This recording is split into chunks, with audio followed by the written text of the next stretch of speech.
So, Browns Cowboys home opener in Cleveland. Who you got? We're Cowboys. I mean, really? I mean, you need to even ask me that question? I heard that you may already be in town that week. Yes, as it turns out, MACON is the following week, which I will be speaking at, and then of course, so I may come in. Well, not may. I will be coming in early to come to that game and hang out with you. Okay, that's fine. But if you come in and I buy you a ticket, you have to wear Browns gear. No. Yes, that's it. That's the bet. The bet is I there's no bet.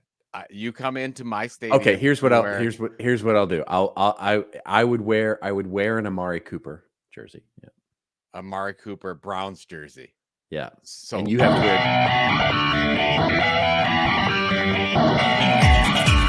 Just remember, everybody has your story to tell. Tell it well. Let this old marketing.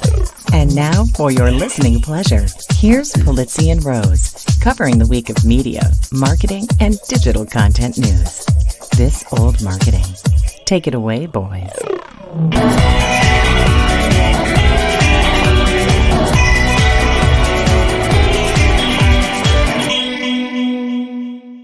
Well, hello, friends. Welcome to This Old Marketing, proudly brought to you by the HubSpot Podcast Network, the audio destination for business professionals. And I'm Robert Rose. Welcome to episode number 428 for Friday, May 17th, 2024. And with me, as always, as he always is my pal, my colleague, and I think one of the only people in the U.S. to not see the Aurora Borealis last week, Mr. Joe Pulizzi. Yes, I've been so out of touch with everything. Just back to our opening really quick. I learned that, Brad Pitt's character in Moneyball, he basically hangs up on people throughout as he's doing all these trades. Yeah, when he that's right. For the Oakland. And the guy and the Jonah Hill character says, you just hung up on him. It says, when you get the answer you want, you hang up. That's exactly what I did. I knew you had a whole other thing going on. We'll never know what it is. But it'd be nice I can't wait to hear that, because I think it probably cuts me off, doesn't it? It totally cuts you off. Yeah, and that's nice. That's now my favorite opening. Like, I'm gonna try to do that. People, I don't know if people realize this, but we're using StreamYard. I'm at the controls. Yeah, and I can hit the opening whenever I feel like it. So that's right. Now it immediately mutes me. It immediately there's no warning. Do anything about it. It immediately mutes me. It's so brilliant. It's the one, because you handle the entire show flow, which is wonderful. You do a great job at it. But I get my little controls. That's right. It's very. Did you see the lights in the sky in California? Could you see I did these? not live, only because it was so I don't know if this is a commentary on my age or not, but yes, it was very late. It would be like 1 a.m. or 2 a.m. when you would be able to see them at its darkest. And you had to go to the beach because you had to get rid of as much light pollution. That's right. And from what I understand, the way to do it, and this is kind of fascinating, it's kind of a technology story here, which is apparently the way you had to do it for us in Southern California, basically anywhere south, really south, where it never happens, by the way. So there's that as well. But the way that you had to do it was you couldn't really see it with your eyes. What you would do is you would hold your phone up, and the phone has, the sensors in the phone are more, they're more sensitive than your eyes. And so you would be able to see it in a photo, but you really couldn't see it. No way. I didn't know that. That's my understanding. I wasn't there, so this is all secondhand knowledge for me. So what I saw was a lot of people posting on Facebook like, yeah, we couldn't see it, we could barely see it live, but when you opened up your phone and had a long exposure, you could totally see it, and it's beautiful. I mean, as I said on Threads, cue the, what the Aurora Borealis teaches us about marketing posts in 3, 2, 1, there was, I went looking on whatever it was, Saturday morning or Sunday morning, and I went looking for it, and there they were. Yeah, there they were. Yeah. No, what I thought of is when you said it's beautiful, I thought of the end of Raiders of the Lost Ark before all their faces melt, where There they you go, go. "It's beautiful," and then of course there's these beautiful things in the sky, and then Close your eyes, and man. then we all Close die. your That's eyes. basically the end of that story. There's so Yeah. many celestial activities recently. Yeah. Well, it's amazing to me that we're not getting. We're not. We there was also all kinds of problems. Apparently, I mean, this was quite the solar storm, which is not only causing beautiful lights, but of course causing GPS to go hang. All kinds of janky and electronics and all sorts of things. It's pretty good. The fact that we didn't hear about a lot of that, I think, has to say something. We didn't hear a lot about it because they had no internet access. Like nobody could talk right. about it. That's Yeah, right. there's a group in the United States that's just screaming for their lives, but we don't know about it because they're off the grid. That's right. That's really what's happening. Yeah, they're up in Canada. So I don't know. I think we were going to talk about it a little bit, but I got in late last night. We're recording this early, for various reasons because we're both very busy people, and we can do whatever we want. But we're recording it early, and yesterday I golfed my 100-hole marathon, 100 holes in a day.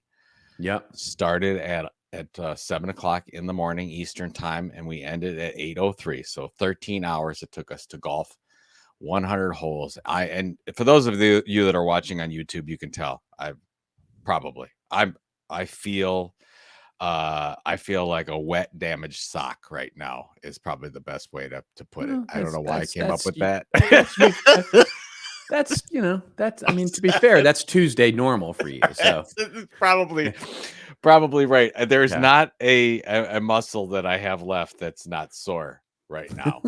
I didn't sleep well. I couldn't get comfortable last night because everything hurt. It's like everything was screaming at me at the same time. That said, outside of all my complaining, we raised to this point over $47,000. 28 so guys close, did this. Yeah, we'll get there. I think we'll get to 50K was the goal. But thank you to so many people that donated. We'll be able to deliver. I don't know what the final count is. Well over 500-600 hours of speech therapy to kids who, if they didn't have Orange Effect Foundation services, wouldn't be able to get that. We're OEF, for those of you that don't know OEF, the nonprofit, basically we're the funder of last resort for kids and families who can't afford speech technology or speech therapy, and they really need it. Most of the kids are on the autism spectrum or have apraxia or some other issues that they're dealing with. So that's why we're doing all this. And I'll talk about it later about that business model. Yeah. Because I think some people would really be curious about why we are actually this is the 5th year. So 500, I get a little 500-hole finisher medal and a 500-hole finisher cover for my driver. It is very. Someday I'm getting you out there, son. No. I mean, look, I'll sit in the cart, as I saw some of the other of our colleagues doing, sitting in the cart and. Oh yeah, they're having a good drinking, good old time. So there's some of that. Well, it's funny because as we were going through usually the first 18 is the quickest. Everybody's going around all excited, and then I always ask. I stop at the halfway house, and we're trying to figure out who's drinking what, and there were already 6 or 7 groups that already grabbed a beer, and this is 7 in the morning, and then we looked at each other and we were like, they're new, they're the first year. You don't do that. You have to pace yourself. You got to wait. You got to wait until like hole 60. I saw a few social media posts where they were drinking Coors, and I wanted to comment on their post and say it's good that you're staying hydrated with that. That's exactly water right. Yeah, that's where my partner Jim, he always says I need to go hydrate, and he pulls out a Coors Light. Yeah, so exactly. That's exactly. But thank you to everyone who supported us. It was a huge success that we've been able to do this for the last 5 years, and now I'll rest a little bit after this is done. This is good. I'm going to rest. This is good. So and by the way, I apologize to you, Robert, because I've been so off the grid the last 3 or 4 days. You've really been doing the show by yourself. Well, that's also Tuesday. That's I mean, so yeah. So how are you? How are you? I'm doing well. I am doing okay. well. It's been a busy week for sure. And as you mentioned, we're recording early because it is such a busy week with stuff. And so this is coming off of my last week of travel. So I'm catching up in many regards with things that I have to do. But yeah, we do have. There's big news, breaking news, in fact, to talk about for our show. Yes, here. absolutely. So we have, so we'll open up with the breaking news. Breaking it yesterday, it broke. Which is that OpenAI has released the new version of ChatGPT-4o. 4o. I thought my it was 40 my inner at first. 14-year-old wants to keep saying, ChatGPT4o face. So yeah. Sorry. Yeah, that's good, right? Actually, you got to watch The Office too, or not? Office Space. It's the ChatGPT4o. Maybe not the Google killer that everybody had predicted it was going to be, but we'll talk about that. We'll talk about TikTok and how it has now released its own AI search results within the platform itself. Then we'll also get to the fact that we know now, we can pretty much call it that the whole Kendrick, lamar-drake beef was pretty much marketing, and we'll sort of give an indication of why we're pretty convinced of that now. We'll talk about podcast ad revenue and how it is surprisingly come back in just bounced back in a big way. Then we'll get to our hits and misses. Where we talk about a hit or a miss in marketing over the last week. I will talk about John Mulaney's new show, Everybody's in LA. And I don't want to give it a review, but the fascinated me over the whole content creator thing of what's going on there. Joe will also talk about a content creator, Professor Galloway, and his podcast model and how it is pivoted. See what I did there? And then, of course, there's our Rants and Rave section where Joe and I go off on a little bit of a rant or a rave, and I'll talk about MarTech spending. Lots of news over the last week and a half or so, including Scott Brinker's new MarTech sort of platform, 14,000, and where things are with marketing budgets and change and all of that stuff. And Joe will talk, yes, as we just mentioned, he'll talk a little bit about the business model of the 100 holes of golf that he just went through. So a good show. I think a good full show, as it were. As you would say, chock-a-block full. Chock-a-block, a cornucopia of goodness.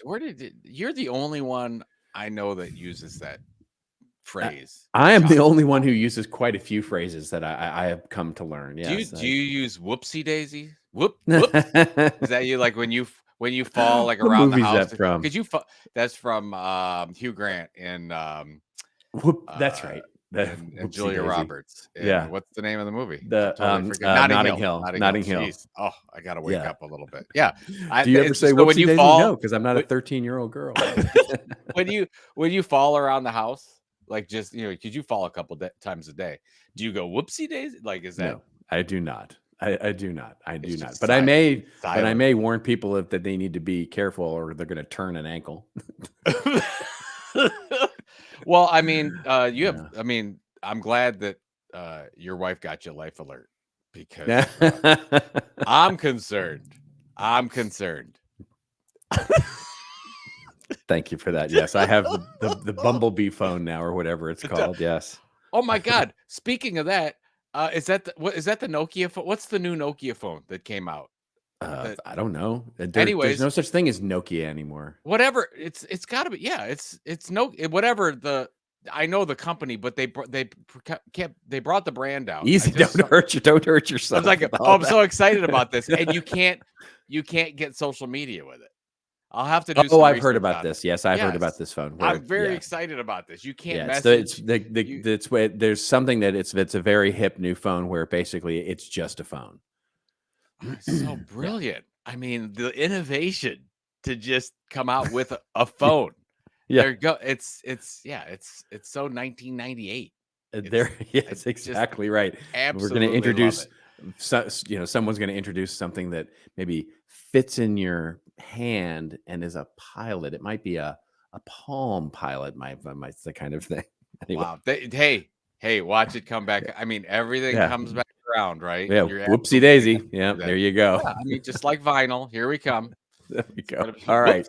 Let's get to our first story here, which is coming to us courtesy The Verge, although just about every mainstream media outlet is actually covering this wonderful story, which is that OpenAI has released ChatGPT-4o, a faster model that's free for all ChatGPT users. The story opens up by saying, well, it doesn't say yesterday, but it was yesterday as we record this. OpenAI launched ChatGPT-4o, an iteration of the ChatGPT-4 model that powers its hallmark product, ChatGPT. The updated model is much faster, improves capabilities across text, vision, and audio.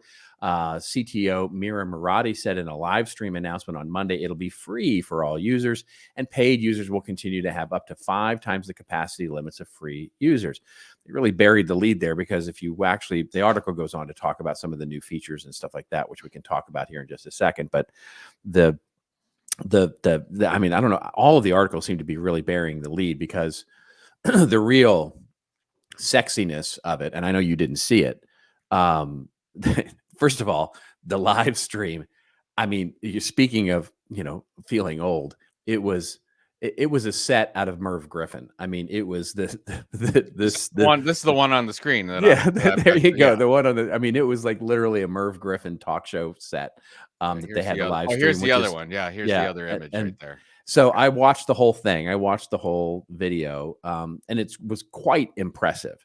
But the most impressive thing wasn't the speed. The speed is impressive. The fact that you can interrupt it now, because it now has voice, and the voice is, I don't know, 5x, 10x more realistic.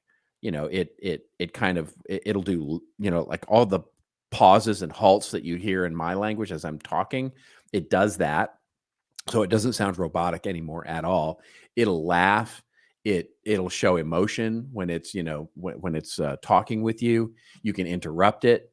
The conversations they were having in the demo are quite impressive in terms of the content is fine, but it's the presentation, the expression of the way that the voice and the vision thing works. Like literally in the demo, they're holding up a phone, and they say, what am I looking at right now? And it's like, oh, hi.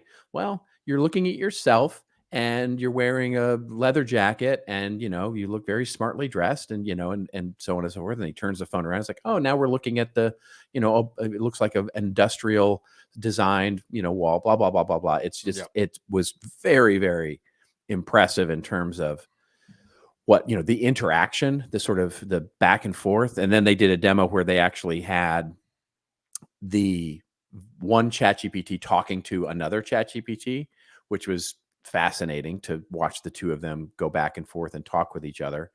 And it was, I mean, I have to tell you, and the real-time translation and stuff that they've now got built into this is, it's really quite something. But having said that, I don't know that it's actually smarter. One of the things they think is smarter. They talked about it being able to do some more, advanced math and that sort of thing. Like they had a demo. Part of the demo was he wrote an equation, a simple algebra equation on a piece of paper, and then showed it via vision, and the ChatGPT very, quickly solved the question and basically helped him to solve it. And so very impressive from the way that the interaction. And so I think that's the big headline here, is that the interaction is vastly improved. It sounds like, it's funny because the voice that they use I did watch the demo. The voice that they use is, sounds exactly like Scarlett Johansson. It does sound a lot like it, yeah. And then I didn't realize that Sam Altman's favorite movie is her, and Scarlett Johansson is the voice of the OS in her. So yes, that's right. It makes perfect sense to why you're finding this. It seems to, like, after I watched these little short videos that I thought they did a pretty good job on, I thought immediately that the companion industry, like, already there's a New York Times article this week about that. It's booming. It's booming. Yeah. And so you have these developers that are piling on top of ChatGPT, and the number of artificial friends that we will have. But more than that, I think that, look, I know, like, we don't know where everything's going, but I could see more and more people having their GPT assistant with them at all times.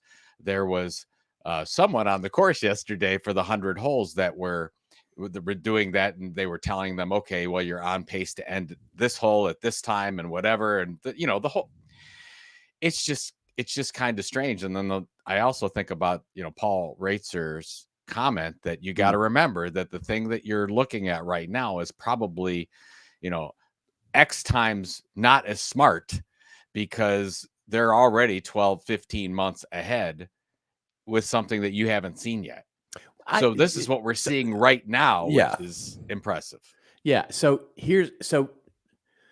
what was interesting to me here was not what they released, because they're very impressive and very clever, and in easier many to use. There's easier to use, less friction, and that's what they led with, that less friction. Right. However, what was really interesting to me was what they didn't announce. So everybody thought, by the way, everybody predicted that and by the way, Google's having their, literally today, an hour and a half, from now as we record this, Google will be having their I/O conference, where they're very much expected to announce a bunch of new features for Gemini. So they may announce something very similar. This week may be one of the bigger weeks of releases of AI. Interesting release point. But what everybody had predicted, even up until last week, what everybody was predicting was that OpenAI would have released a web search. So what fascinates me, and they didn't, by the way, they didn't release that at all. And the interesting thing to me is as we're going through this, and this is a question, I definitely don't have any conviction in this, but it's a question that I have, is I wonder if we're moving off of, everybody is really wrapped around the axle of how this is going to affect businesses, right? And especially in marketing, right? This is how it's going to affect as an enterprise technology in businesses, and how marketers and communicators and business people are going to utilize this as an adjunct to doing their job, right? Whether it makes them more efficient and they get replaced, somebody using AI is going to take your job, But as we move further down into this sort of personal assistant type of set of features, and what's interesting is that this is also, by the way, just another data point here, the fact that they have now changed the naming convention, right? It wasn't ChatGPT-5, it was 4o. O, by the way, stands for Omni, which I'm sure is basically the fact that it's multimodal now. So it's voice, vision, omni-channel. So it's omni mode or multimodal. And so when I think about that, it tells me a couple of things. One is, moving away from the incremental number releasing here lets them do things like this, where the learning model did change. It's now updated to December 2023 instead of April of 2023.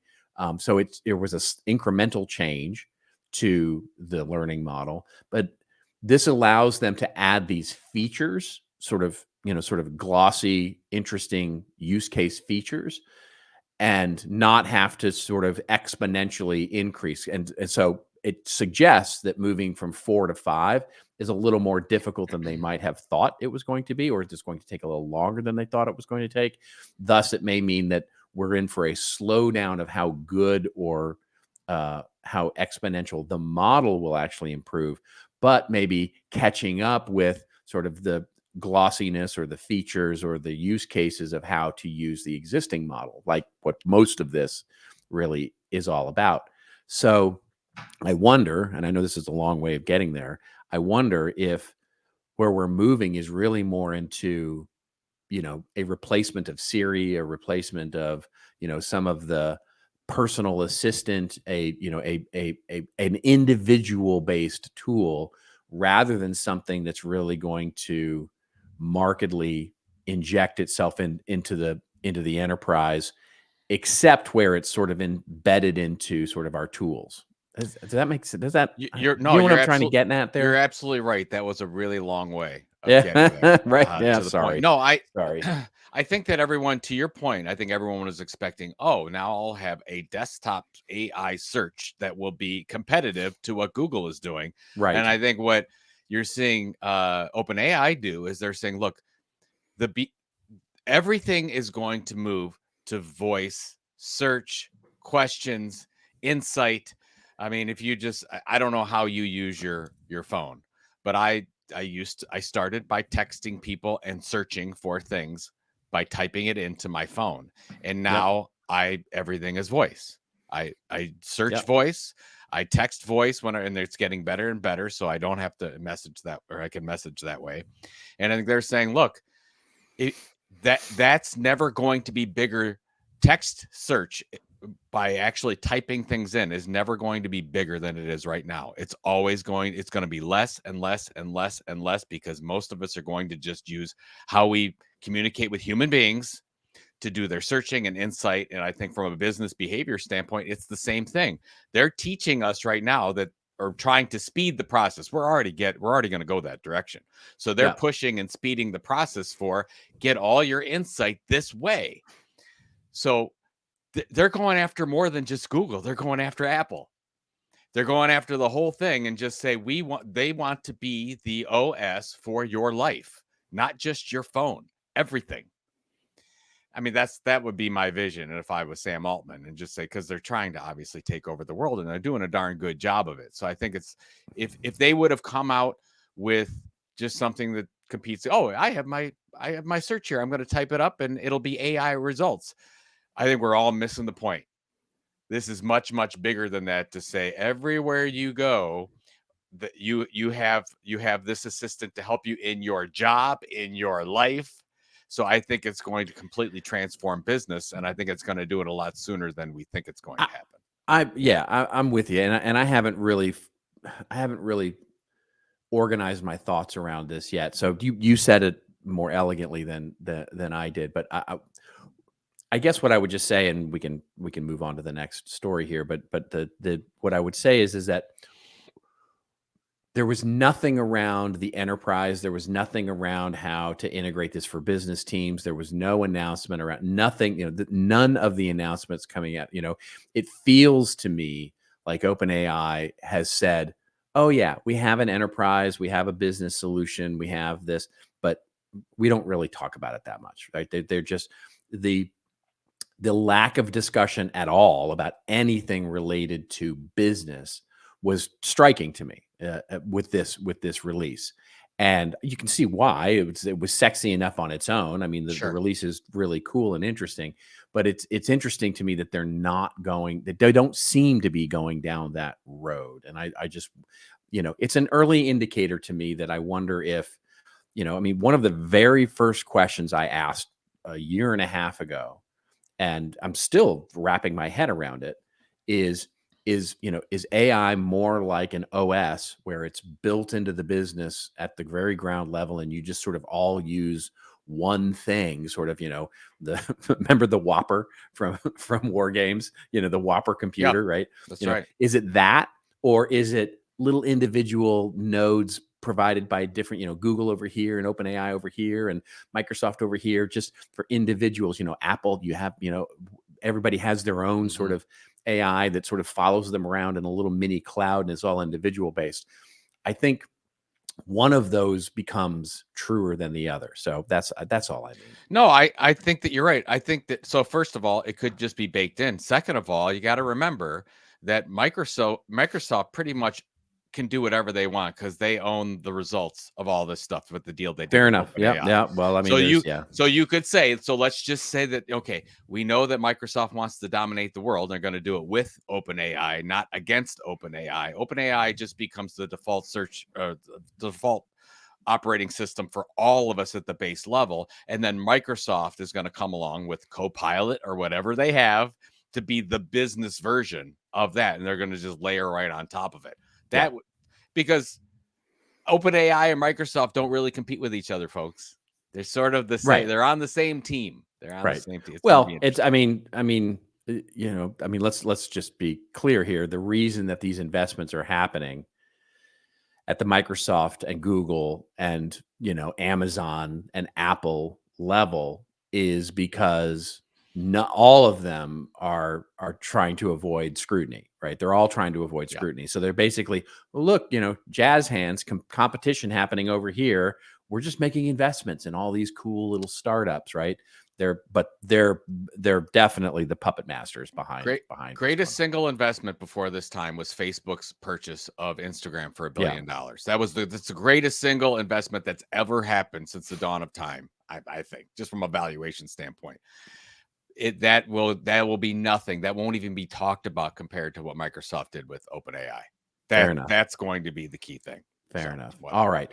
Let's before we get to the TikTok story, let's pay a couple of our bills, shall we? With not AI, with actual human oriented things. There's no secret formula for scaling support and boosting customer satisfaction, but there is the all-new Service Hub from HubSpot. It makes it infinitely easier to scale customer support and increase retention. By bringing service and support together in one powerful platform, you can deliver the best experiences for your customers and your teams. Free up time for your reps to focus on complex issues with an AI-powered help desk and give your entire go-to-market team the data they need to operate as one unified, powerful front. The secret is out. HubSpot Service Hub is a game changer. Visit HubSpot.com/service to do more for your customers today. You looking for a marketing podcast that won't make you bored? Yeah, you should try Marketing Against the Grain. Yeah, I really did just do that. Anyway, Marketing Against the Grain, hosted by Kip Bodnar and Kieran Flanagan, is brought to you by the HubSpot Podcast Network. If you want to know what's happening now in marketing, what's ahead, and how you can lead the way, yeah, this is the podcast for you. One recent episode featured how they created an AI email course using, AI. Kip and Kieran share their marketing expertise unfiltered in the details, the truth, and like nobody tells it to you. Get Marketing Against the Grain wherever you follow your favorite pods.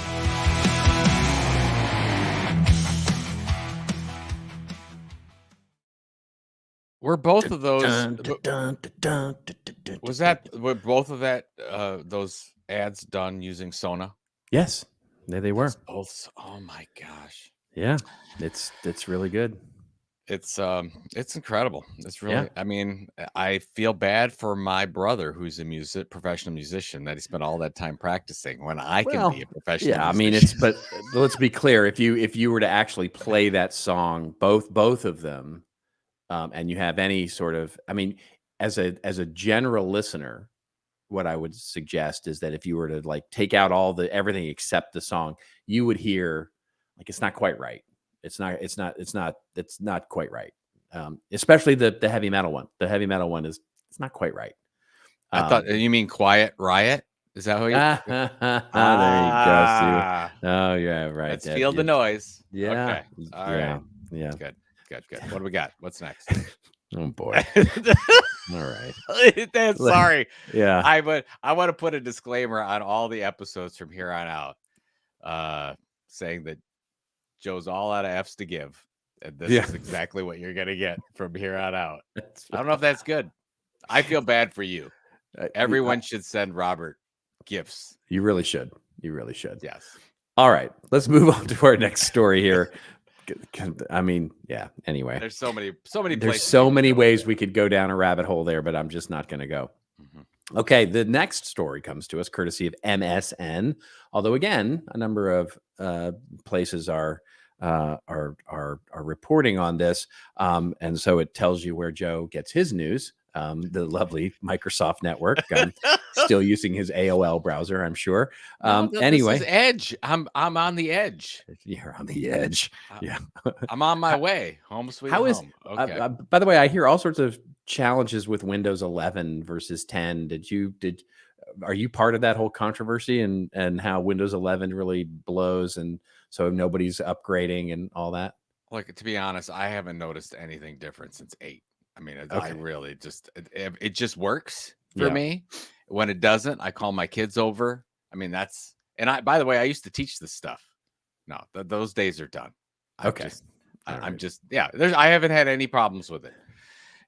So, but this is from The Verge via Microsoft. That's right. So, that's via MSN, the MSN they're network. Totally, the syndicated content, right? From your fancy MSN start page. Okay. Anyway, the article opens up by saying TikTok is testing a more robust search results page, including using generative AI. The feature seems to be new and is called Search Highlights. A snippet of AI results appears at the top of some search results page, and clicking into the section opens a new page with the full response. In quick tests, the author was able to find AI results for queries about recipes or topics like best laptops in 2024. So the screenshot that they show, which you'll see if you're watching the YouTube show, basically shows the fact that they're answering the very similar to the way Google search is doing this now, answering the actual question with the recipe itself, and then sort of citing it looks like a few videos that would organically come up, or I guess paid in some cases as a promoted search coming up. And this says the page explain the results, that says the material is generated using ChatGPT, interesting integration there, and that TikTok displays the content when the algorithm finds them relevant to your search. In other words, what it's saying there is when it can. In other words, if you're making a stupid video about dancing in the street, there's not going to be a lot of things for the generative AI search to return. So it's going to come when you're doing things like recipes or a news item or answering a question of a how-to. That's the kind of thing, which puts an interesting focus on content, but we'll talk about that in a moment. And then there is a similar feature called Search Highlights that are not labeled as AI generated. Those too show up at the top of search results, but it's not clear where the information is coming from, like whether it's summarizing videos or taken from someplace else. TikTok, as it is wont to do, did not immediately respond to any requests for comments about these new features. So what do you think, Joe? I mean, we talked a little bit about social media and the algorithm and all of that, and TikTok and everything that's going on with it. Is this some sort of is this just another in the game-changing sort of ways that the algorithm is working, or is something else going on here? Well, just the first thing, just per our past most recent conversation, I mean, they're baking in ChatGPT since they've opened up that technology. I mean, you're going to see more and more businesses do that. Sure. So it's just interesting. That's like, okay, people aren't going to compete with ChatGPT. They're just going to integrate it. I mean, I have a couple speeches coming up this week about the whole algorithm thing, and I've been talking a lot about it. And it's just sad to me. It's sad because we've lost, per Patreon CEO when he did his TED speech. Was it TED? No, South by Southwest speech. South by Southwest, yeah. They've lost the power of the follower. I don't even know if it's going to come back. And this further goes down that rabbit hole, if you will, of we're going to be unearthed content from this algorithm that TikTok or Instagram make. And then now we're going to further add to that experience with AI. I think you're gonna, in a lot of cases, you're gonna lose relationships with the content creators who you've had these lovely relationships with through social media. I mean, it was great for a long time where you used to get amazing organic reach with Twitter X, with Facebook, Instagram right off the bat. It's like you can actually build an audience, and now that is literally not a thing, and it happened so quickly. It happened over like a 3-4 year time period, but now we're at a point where just what is there to do on social anymore? I don't know how this adds or detracts from the current from the user experience. I'm going to figure it's going to be additive, but I don't know, as a content creator or as a content marketer advising a brand, I'm got to tell them, like, how do you deal with this new reality, and how do you go and build assets long term to protect yourself? And is that even a thing anymore? I mean, I don't want to be too down about it, but I mean, you're talking to these brands all the time. How are you telling them to deal with the social algorithms now when it comes to content creation and distribution? Are you just like, hey, are we like, hey, this is all we got now? Well, I think, look, Jay Klaus said it very well, I think. And it's a modification of something that you and I have been talking about forever. He said it was, it's just social media is now just distributed media, right? It's just, and what's key in understanding that is that it's not, and we talked about this at CEX, we talked about it last week, which is this idea of distributed media is very much, and YouTube is going down this same road, by the way. So is Instagram and Reels. So is, LinkedIn eventually. There's a lot of chatter right now on whether LinkedIn is going to start to move down this similar road, where it is the individual post, the individual piece of content that actually ranks and is presented, not, a much de-emphasized need for your a subscribed, quote unquote, because it's just followed audience, right? In other words, it doesn't matter if I have, and I'm being, the hyperbole is purposeful here, just to draw that. In other words, it doesn't matter if I have 20 followers or 20 million followers. Each individual new post has pretty much the same chances of getting ranked based on the fact of how quickly it's engaged with, how often it's engaged with, and whether or not it appears at the top of the For You page, based on, all those sort of algorithms. That's the sort of new world that we live in, where, yes, it is much harder to get a strong, big following audience than it used to when you and I were first starting in social media, but it's also less important to do that. And so as a brand, there's the good side is that it provides you an ability to get some of that organic reach that wasn't there before. But the focus of it changes. The focus of what you're doing as a media operation in a brand changes. You're no longer trying to build community there. You're no longer trying to build interaction there. You're no longer trying to do, I would suggest, probably not trying to do customer service there. You're probably not, you're de-emphasizing all the things that we used to emphasize in social media. And what you're really trying to do is build ephemeral content. In other words, creating some sort of digital scarcity, either eventizing your content in the sense that, hey, you better act on this while you see it now, because if you don't, it's going away, right? Or here's promotion of an event, or promotion of, somehow creating that digital scarcity. So it's always about the moment. So what you're trying to do with your social media content strategy is string together as many moments as you possibly can, looking at each moment individually. It's the only way to start to look at it that makes any sense. And we're not there yet. It's a shifting spectrum for sure. But that's what I've been talking to clients about, is that how do you look at it as just, in very similarly to the way that we kind of used to look at YouTube, right? Nobody looked at YouTube as a community building exercise, right? Comments are toxic. Nobody wanted to create, they're better now, but they certainly weren't for a long time, and still are like, YouTube comments, really? Not that much. It was literally just a distributed media network for discovery. It's kind of what Instagram now is. It's kind of what TikTok now is. It's kind of what Reels are, it's all those things. It's just a discovery network for discovering something that you might want to take action on. Are you advising any of your clients to just, to build these, pillar pieces of content, as you call them, whether it's, a documentary or a show somewhere, those types of things, but on social media, just comment? You just have a commenting strategy? Because I've seen a lot of, not brands, but content creators that just say, okay, on popular pieces of content, individual pieces of content, they see them, they're going viral, and they make a comment to that. And that is what gets them involved in these conversations, not anything that they're creating by themselves. Yeah. Well, this is what Jay talked about, right? And his talk at CEX, and which is, you have that moment to build trust, right? So, and we're talking purely about marketing here, not talking about, whether or not you're an entertainer and you're trying to just, show off your stand-up comedy or your new band or whatever it is. So what you're trying to do as a marketer on this is create that from the very get-go. Like, as someone, I think it was Philip Hernandez on our podcast, said basically you have to set context every time.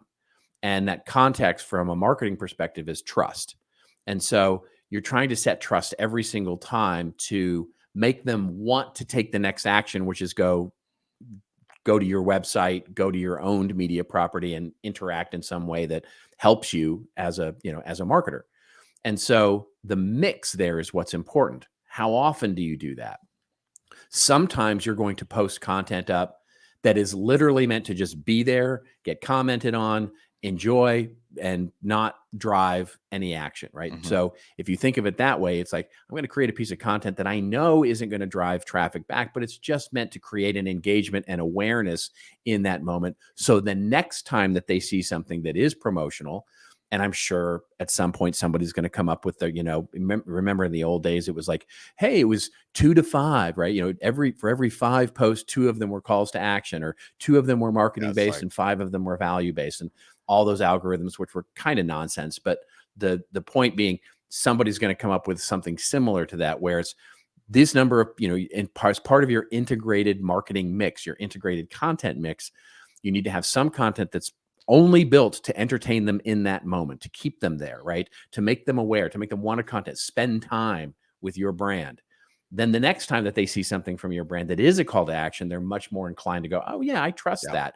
So I'm going to click through to register for that webinar, or go buy that shirt, or whatever it is. Does that make sense? Yeah, it does. But it's funny, just to wrap this up, there's been some research out about how much less traffic that web publishers are getting today. And I read an article by Jacob Donnelly from a media operator, and he was talking about how we're not getting just free traffic. It's just search isn't working the way it does. When people are coming to your website now, it's probably pretty meaningful.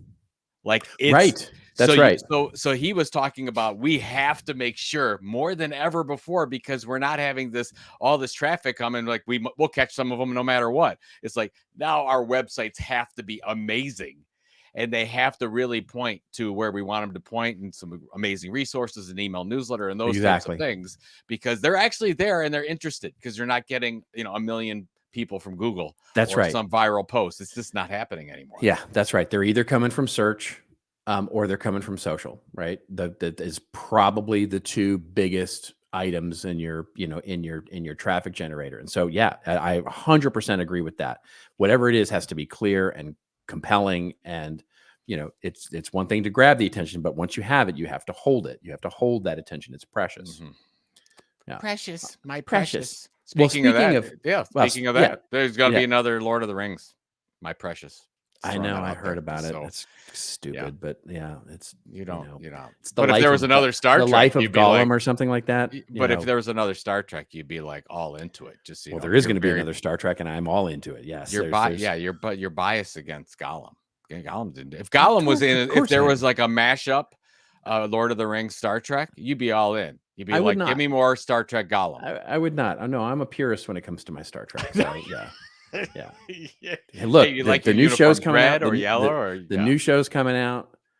Discovery's out, but my fellow Trekkers will support me, I think, mostly on this. Like, the new Discovery show is out, but it's like, nobody really cares about that. But the new Strange New Worlds is coming out. There's a new movie getting done, which is a reboot of the whole thing again. But Chris Pine's not starring. I don't think so. No, I think the new one they're going to do. I think from what I've heard, the rumors are that they're going to do a truly a origin story. So it'll be roughly a few years before Kirk and Spock, and so none of those characters would be in. It would be all new characters. It's very exciting. All right. Speaking of holding the attention, interesting news this week coming out of the Drake and Kendrick beef, which I know we talked about a little bit last week, but this is coming from yr.media. Never heard of it. Interesting site. But then there's a few others that are reporting on this as well in terms of the way that it does. I liked this story from the way that they covered it. It says content creators rejoice over Kendrick and Drake beef.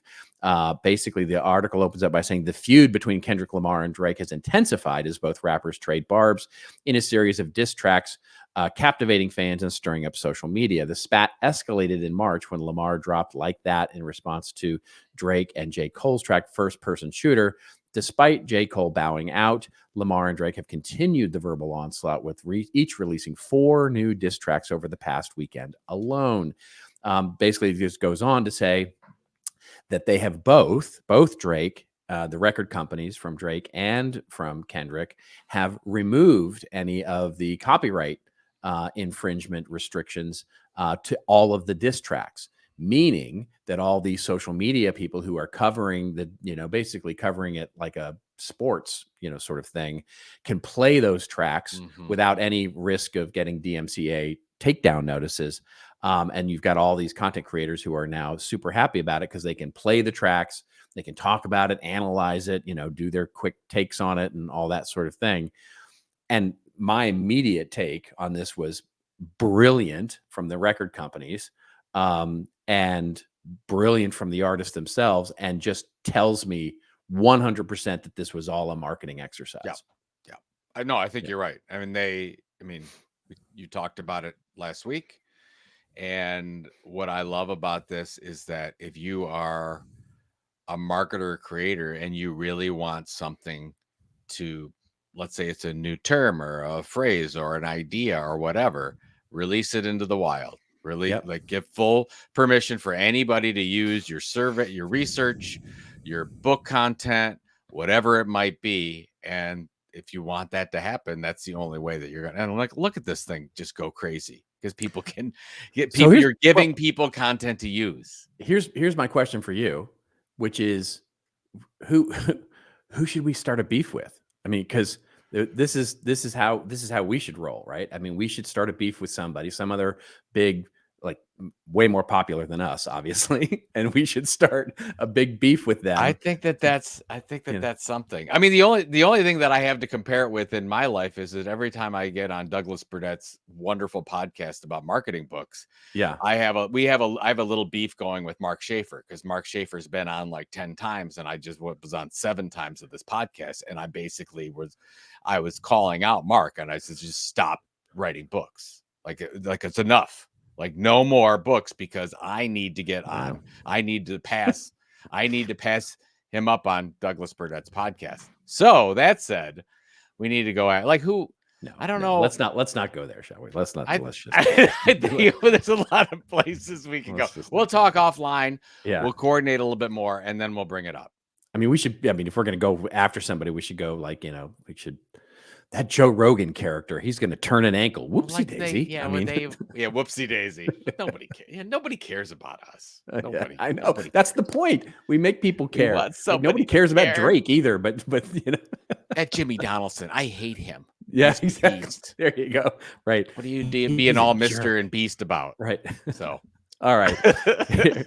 Let's get to our hits and misses, where Joe and I talk about a marketing hit or a marketing miss over the last week, and talk about who won or lost the week. Would you like to go first? Because I know you want to talk about Professor, maybe Galloway. Maybe Galloway's who we go after. We go after Galloway. He's easily egged on into a beef. It's so tough, but he's such a nice guy. He's in real life. He's like a really nice guy. I know.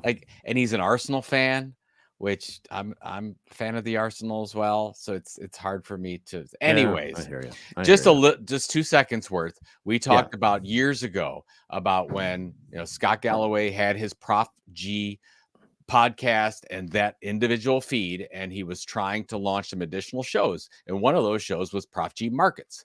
Right. And he basically said, okay, he reads out his newsletter on Saturday. He's got his regular show on Thursday, I think it is, same as us or something we record on Thursday, and then had markets on Monday. Yep. And so just sort of fanning the flame to that, getting a bunch of people and really kind of cradled that project for a couple of years, it seems, and now is moving that off to its own feed. And so Markets is going to have, I think, 2 shows on a separate feed and getting them. So it's just interesting to see that business model. A lot of us could use it, say, oh, we want to launch a new podcast. We would launch that new podcast on a feed that already has an audience. You get a good following for that. You can kind of get the data on who's downloading that or listening to that episode. And then when ready, then you can move it to its own feed once it's an adult podcast. So I just thought it was an interesting way to do it. It sounds like that model's been really successful for Prof G. It's an experiment that a lot of us could look at. Yeah, it's what it is a great, the challenge is, of course, with frequency is that you wear out your audience, right? They just don't listen to as many of the shows. And so by moving it to its own feed, you therefore capture new audience, but you also capture a timeliness with the existing audience. And so it's one of those things where that's an easy thing to do. it's like when you've got money, it's a lot easier to invest money, right? So when Yes. you've got an audience that size, it's a lot easier to sort of say, oh, now is the time, right? So there's a little bit of a, this is good for him, and it is a smart strategy, but it's also something that, I think the move is more important than the move, if that makes sense. In other words, putting it into the feed and getting people used to the content and testing it is the important thing there. And then saying, okay, great, it's working. In other words, we're not losing audience. The people dig the show. So now let's think about moving it. And that's the real key here. Building assets. Look at the models. Building that Prof G Pod, Prof G Markets, No Mercy, No Malice, Algebra, all the algebra books. It's the same. It's the same. It's a media model. It's the same. It's the same strategy that broadcast television used to do, where, there's a lot of been talk about Seinfeld of late, right? Where Seinfeld started on Wednesday nights and failed miserably in its first 3 years. And then they moved it to Thursday nights after Friends, I believe, or not Friends. Anyway, they moved it to Thursday nights as the second show in that must-see TV slot, and it immediately shot to stardom. Yeah, then they could move it. Cosby, or that would have been Cosby or Family Tie. I don't know, something like that. Myself. Yes, whatever. Yeah. You got it. All right. I have a quick. I don't know if it's a winner or a loser or a fail or a hit or a miss. So I watched the John Mulaney's live Netflix show, and I watched all 6 episodes, a limited series, 6 episodes of John Mulaney's live show, which is called Everybody's in LA. And it's ostensibly, he comes out, brings out 2 very opposite sorts of guests. Like, one of the episodes was Bill Hader and Lucy Jones, who is one of the main scientists from the Caltech earthquake lab. And they were talking about earthquakes in LA. And then they had Pete Davidson join them on the couch. And so you've got Pete Davidson, Bill Hader, the Lucy Jones, and then David Letterman shows up, right? And so there's just all these random stars showing up, and then they sort of have this discussion and it's live. So there's a live call-in show where you can actually call in and actually ask questions. And some of the questions are just so, it's a live show. So it's like, the questions are just like, there's one woman who calls in during the Lucy Jones thing where she's saying, I'm struggling because I sleep, and then the earthquakes happened and I'm in the nude. And what do I do? I'm naked in bed. And you can just see everybody sort of squirming on the couch. And then they cut to these sketches. I guess you'd call them sketches, which are kind of like Daily Show sketches where it's either man on the street interviews or those. And then the show is just so weird. It's just so odd. Some of it is funny, I guess. Some of it is interesting. Some of it's just so outside the box weird that it's just like, what are they doing? They had this whole thing about coyotes, and then they brought this coyote wrangler on. And the show is just so off the wall weird that I guess I'm saying I applaud Netflix for sort of letting this content creator just go wild and do something. And that's something interesting in this world of streaming, because clearly the show cost like $20 to produce, right? He got all the guests, I'm sure, for scale or for very, very cheap. Yeah. I'm sure they just showed up because they're friends of his. And then the sketches are very low budget too. So I'm sure the show didn't cost very much. But at the same time, it felt like this. He would say literally out loud, he would go, I don't care if this works. This is dumb. I don't, and it was literally just like this weird performance art thing. And so I loved it for that aspect of it, but it was also just like this weird show that I just didn't get. So I guess the commentary, I guess it's a hit in the sense that I applaud Netflix for doing something just so out of the box and weird and making it live. And I applaud Mulaney for sort of the artistic sort of freedom of trying to do something that weird and that odd. But at the same time, I'm like, after it was done, I was like, I don't know that I enjoyed that.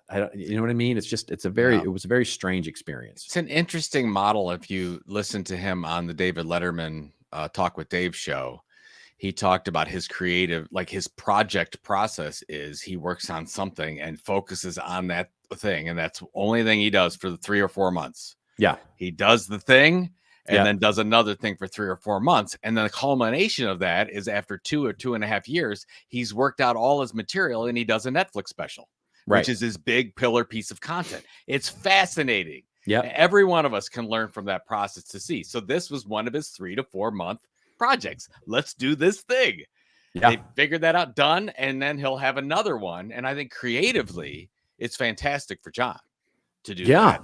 But and the thing is, he's not just wasting. He's going to take the best bits of that 6-episode thing, or how many ever episodes it was, and that's going to live again in a different form after 2 years in a Netflix special, which is kind of the thing that, like, that's John Mulaney's book, if you will, is a Netflix special. That's interesting. Yeah. No, I like it. Really I like it. Yeah. So we'll see. All right, very quickly before we wrap up here, let's get to our rants and raves, where Joe and I go off on a little bit of a rant or a little bit of a rave that, makes us feel like, I don't know, like Michael Cohen testifying, whether or not we can take a home mortgage for our, I don't know. I don't know where I'm going with that. I don't know where you're going either. Yeah, I don't know where I'm going with that. Really Do you want to go? Doesn't matter. Let me go first because mine is very quick and yours is much more positive than mine. So what we'll link to in the show notes is, so the last couple of weeks have seen the technology sort of, and it's all basically there's Scott Brinker's big MarTech landscape that he releases every year, which is always fantastic work, and I applaud.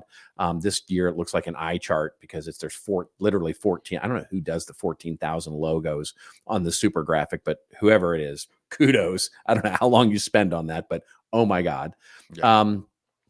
And the key is that it coincides with a couple of things, which is one, the CMO survey coming from Gartner, which they do every year. They've just released a thing saying basically marketing budgets have, the headline is that marketing budgets have dropped to their lowest level basically since really just post-pandemic. It also coincides with a CEO survey coming out of the Fuqua School, the Duke University School, that they do every year. They've been doing it for 30 years, I think, that talks about how marketing budgets now make up 20%. Technology makes up 20% of all marketing budgets and is projected to be 30% of all marketing budgets by the end of the next 5 years, which is just amazing to me. And it's just an amazing, amazing statistic. Now, I don't know if I believe it or not. I don't know if I believe that or not, but what I do believe is that it's too much, right? And so what we're seeing, and we see this in the client work that we do and all of that, is that we are typically over purchasing technology. And in many cases, what we see businesses doing is purchasing MarTech technology and then setting a strategy based on that purchase. And one of the things that we've been talking a lot about, and this is especially true with AI, and it's especially true with automation and so much of what's going on in MarTech right now, is that if you don't have your processes, if you don't have your operations figured out, if you're still operating in this sort of siloed way across different technologies, you're going to have a bad time. And understand that that's where you get, the amazing thing is that the Duke's research basically points to the fact that small companies now have more than 100 different MarTech applications. Big companies have more than 500 marketing technologies. That's just insane. And so that's because we're siloed from each other. We're not working together. It's not a collaborative system. And so if you even believe that 20% number is real at some level, that ultimately equates to, and if you take the numbers from the CMO survey from Gartner and the Duke's research, that means 10%. It's actually 9% because I did the math. 9% of our total marketing budget is going to technology that is unused by the business. Jeez. That's an amazing, it's like, how would you like a 10% increase in your marketing budget? Well, if you would just fix your process, if you would just fix your operations, if you would get into a more collaborative workspace, and really audit where you are technology wise, you would get a 10% bump in your marketing budget because you would get that level of efficiency back. And so it's crazy to me that we're still arguing about whether it's smart to do process change, governance, workflow, changing of our processes, when there's all this technology trying to facilitate all this, when it's so clear to me that you would get ROI from doing that work. And everybody goes, oh, it's change management. That's not productive. We want to put the money toward ads. We want to put the money toward more MarTech. We want to put the money toward AI. It's like, no, you got to figure out your process first, because without that, all this technology is just gunk that you're adding into your process. So there's my rant. I really thought that a lot when marketing automation came out, like as a technology in and of itself, that was going to be a short-term thing. It's just like, but it seems like you see more and more VPs of marketing purchases of technology without having it integrated into a strategy first. Yep. Yeah. So it's unfortunate. My rave is real quick, and I wanted to tell a little bit of backstory. So, we did the 100 holes of golf, the 5th year. I think a lot of people don't realize. So that event was started in the middle of summer 2020. When COVID happened, to be honest, we didn't even know if Orange Effect Foundation was going to survive as a nonprofit. And we talked about it. We're like, the kids are, they're getting their therapy on Zoom now. We don't even know if we can have our events. How are we going to raise money? All of our stuff is in person. And we said, what can we do? And Mike Balzano, who's a board member of Orange Effect, came up with a great idea and said, hey, I've heard about this 100 holes of golf marathon. It's for, you only need, 24 guys, a dozen teams. We can all be in separate carts. We don't have to be, we didn't know what was going on at that time. So we're like, how can we actually raise money for this thing and keep going as a nonprofit and make this thing go? So that event did over 40,000 in the first year. We were able to, and we got some pretty good press locally just from doing it, because here's a nonprofit that's trying to think out of the box.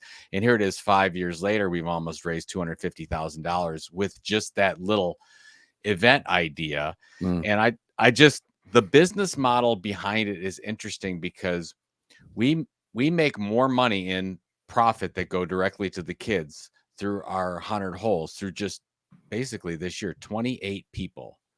They raise more money than we do for the 160 people we have in our outing, or to the 300 people we have at our night at the races, or the 200 people that we have at our concerts. We raise more money with just our super fans reaching out to their group of people. Yeah. And we're trying to figure out other ways to do that, but it's fascinating that you could just from a small group of people.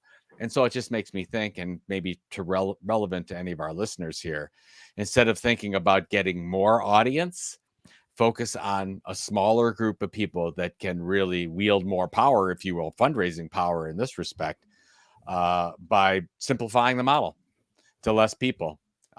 So I just, thanks again for everyone. I just think that it's interesting that 100 holes of golf model in itself saved our organization, that we're still around today. And I think it's something to learn by, and something that we're trying to replicate again in other things where you can get people, ice bucket challenge type of thing.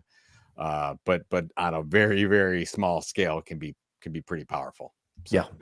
100%. Absolutely. It's congratulations, because it's such a cool thing. It's such a cool thing. I mean, how fun it looks, but also how productive it really is. It's so, I'll tell you what, I've been doing. Sorry, we have our 18th or 19th annual Golf for Autism coming up, and it's a lot of work to put that together. And we get, a couple hundred people. It's fantastic. But then you look at this model with 28 people. Yeah. Don't have the signage, don't have to do all the dinners and the lunches, right, and the raffles and all that stuff. You just have 28 people that are able to raise way more money than this other thing. Not that there's anything wrong with the Golf for Autism, because that's a really great event to get all of our community together. Yeah. Same thing with the night at the races. It's like all the people together to celebrate the cause. Yeah, but, it's basically the micro events versus macro events. Yeah. Yep. Exactly. Good. All right. What do you got going on? Busy. Working with clients, doing all of that is taking up my days. I've got some workshops this week, and then hopefully, getting a little bit of a respite away from screens on the weekend. But how about you? Oh, by the time this thing airs, I have I'm running the Cleveland Half Marathon on Sunday. Wow. Right. So, and I'm no rest for the weary. Right now I don't feel like running it because I can't feel my legs. But I'm assuming in a couple of days I'll get the feeling back in my legs and I'll be able to run a little bit, and then we'll do the 13.1. So it'll be super fun. Yay! Yay running! There Yay you go. Running. Yay running. Yeah. Said no one ever. Yeah, okay. Exactly. Absolutely. Well, thank you all for joining us this week. And we will, of course, see you again next week with our regularly scheduled episode. And well, in the meantime, before we see you next week, just remember, everybody, it is your story to tell. Tell it well. We'll see you next week on This Old Marketing. Hey, thanks a lot for making it this far in this week's episode, and thank you all for being a part of This Old Marketing. You can check out all the show notes of what we talked about today at thisoldmarketing.com, and it's also where you can leave us a review or a voicemail. We need those reviews and comments on whichever platform you follow us on. And if you haven't followed the podcast, please go do that and make sure you catch the latest and greatest episodes every Friday morning. We're on Apple and Spotify and all your other favorite podcatchers, of course, but we'd love it if you went over and subscribe to us on YouTube. That's right, YouTube. youtube.com/@thisoldmarketing. We'll see you again next week, folks, with another episode of This Old Marketing.